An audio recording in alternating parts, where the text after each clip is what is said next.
Western Wall Heritage Center, dear friends. So we are going to speak with you about something very important, which is one of the holiest, actually the holiest place for the Jewish people in the world, the temple.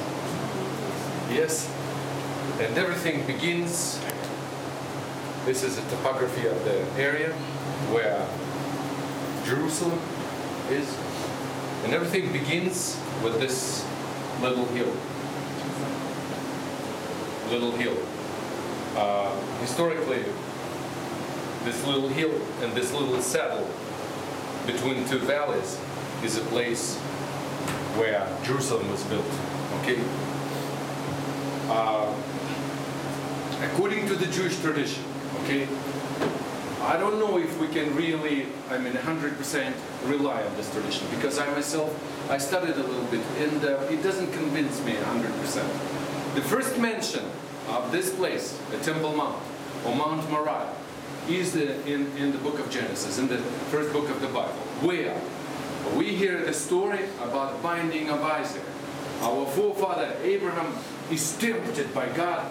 God tells him, bring your son, your only beloved son, sacrifice him to me. And Abraham goes to the land Moriah.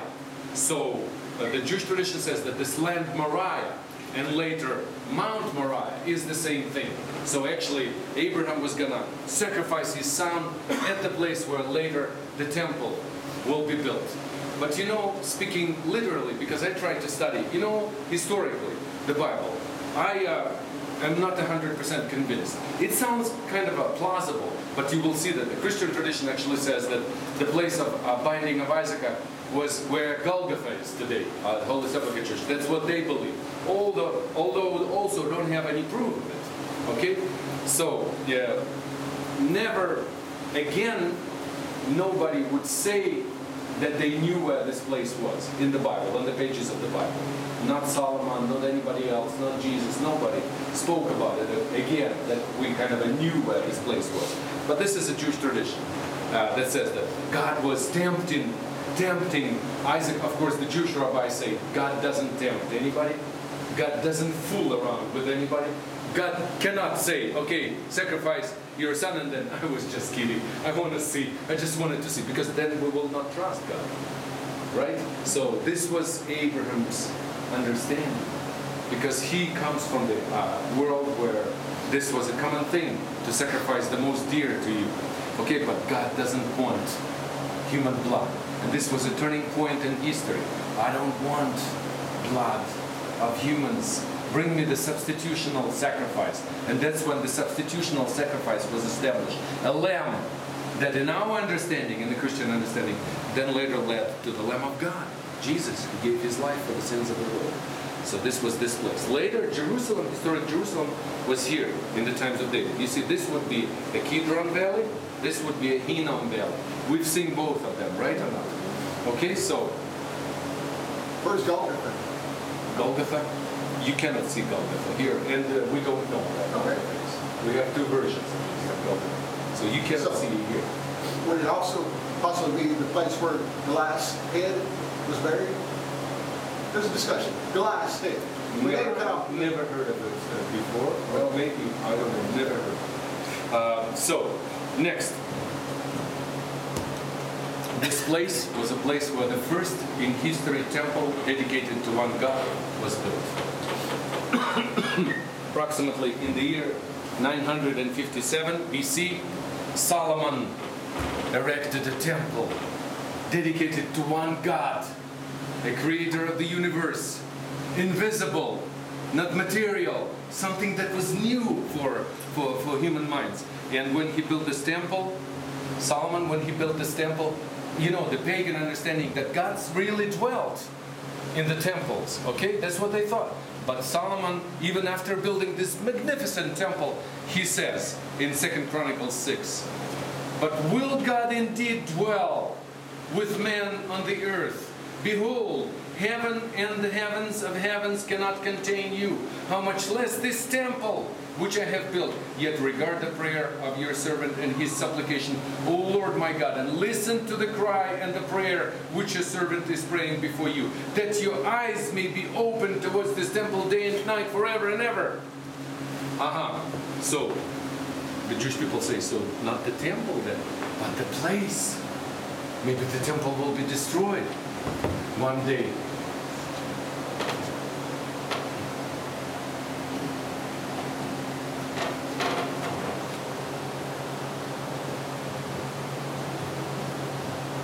Like in the year 586 BC, when it was completely destroyed by the Babylonians. Well, the place remains, because here your ears are open to the prayers of people day and night. And even more than that, he said. Moreover, said Solomon, concerning a foreigner who is not of the people Israel, but has come from a far country, came for the sake of your great name and your mighty hand and your outstretched arm, when they come and pray in this temple, then hear from heaven your dwelling place, and do according to all for which a foreigner comes to you, that all peoples of the earth may know your name and fear you. And then Isaiah continues, thus says the Lord, your house shall be called a house of prayer for all the nations. And that's why, of course, it was from the very beginning an international, a universal idea of this temple was laid. The temple was destroyed. 70 years passed. Then another temple was built, which was on the smaller scale. It was small, it was insignificant. And when comes the ambitious king, Herod, who wants to justify his position, because he is at the throne that doesn't belong to him. This throne belongs at least at the Hasmonean, who were not of David's ancestry, but maybe to a David's ancestry. That's what people were longing for. And Herod comes, he says, I will prove, because people's expectations were that Messiah will do something, some sign, something extraordinary, at least build a temple. That's what Zechariah says. Here is the man, he will be called the branch. He will grow from his own root and he will rebuild a temple. And that's why people were expecting. Messiah is supposed to build a temple. That's why Jesus was here on the Temple Mount. They say, so what kind of a sign you're going to show us? And he, knowing that people are expecting from him, he says, okay, destroy this temple. And I'm going to rebuild it in 3 days. Of course, Jesus meant something else, but he knew that they were expecting. But Herod, he does build the temple. What does he do? He says, this place is too small. I'm going to do something else. Puts the temple here, brings the bulldozers, and starts cleaning the place. Flattens the place, and then he says, I need to make a big, huge plaza here. How am I going to do that? I'm going to build a huge platform. How do I build a huge platform? I build retaining walls, and then I fill the earth here. And then on top of it, the temple. The temple.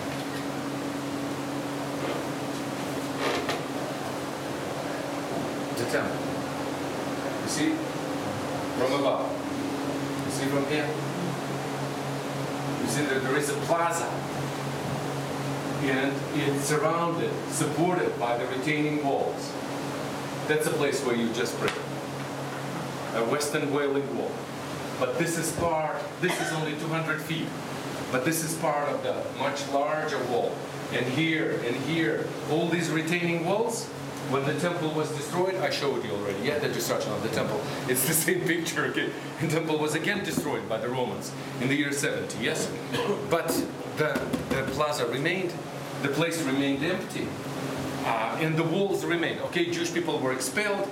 This place remained empty because the Roman emperors and the Christian emperors, they said, okay, this shows that this, what's the word?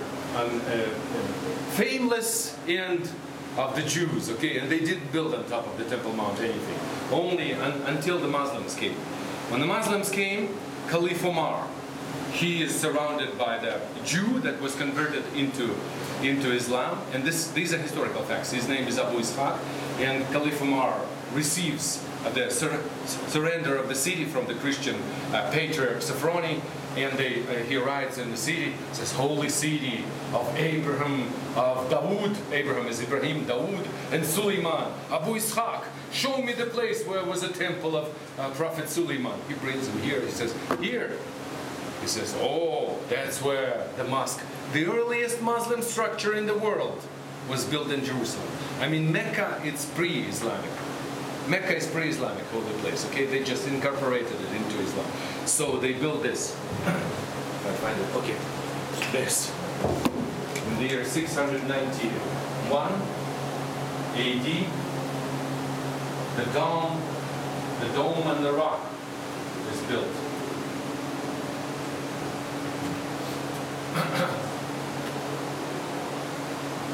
Octagonal, 8-angled structure, typical basilica. It's just imitation of the Greek style is built, and there is a stone that, according to the Jewish tradition, is a stone of creation, because they believe that the world was created here, blah blah blah blah blah blah. Too much, I mean.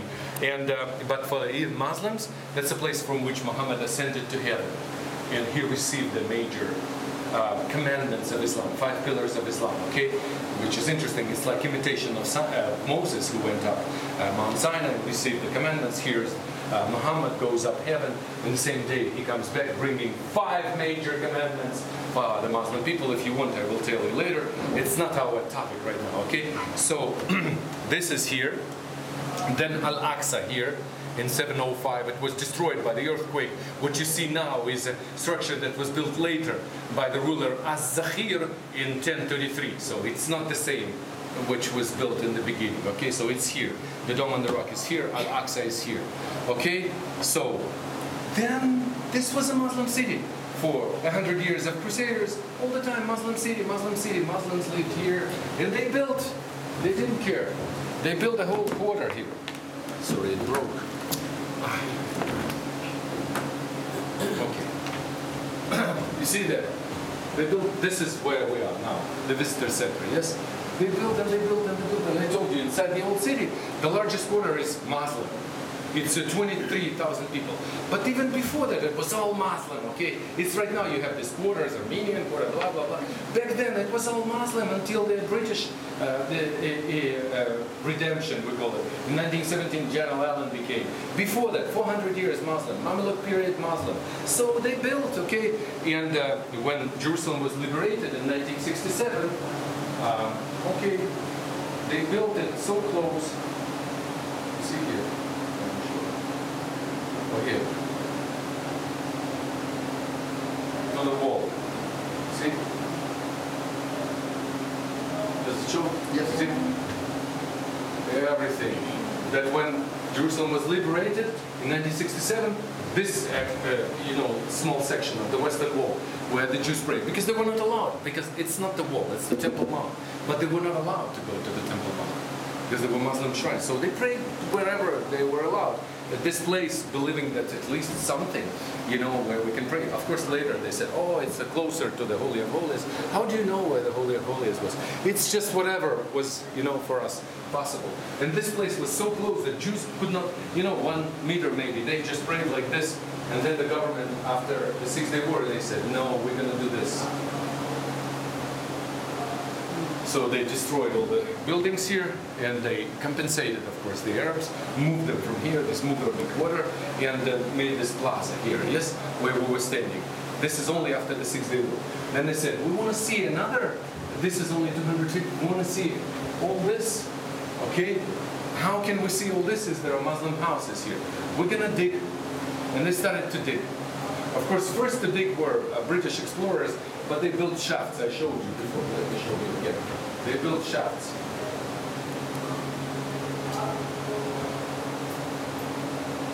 Here.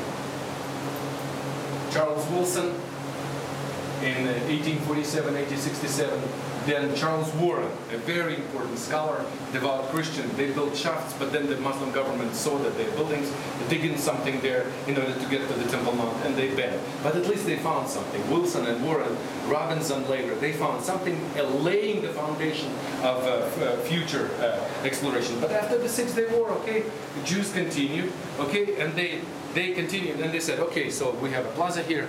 We want this additional 1,591 feet of this wall to see. This is the present level. We want to go to the level of the 1st century.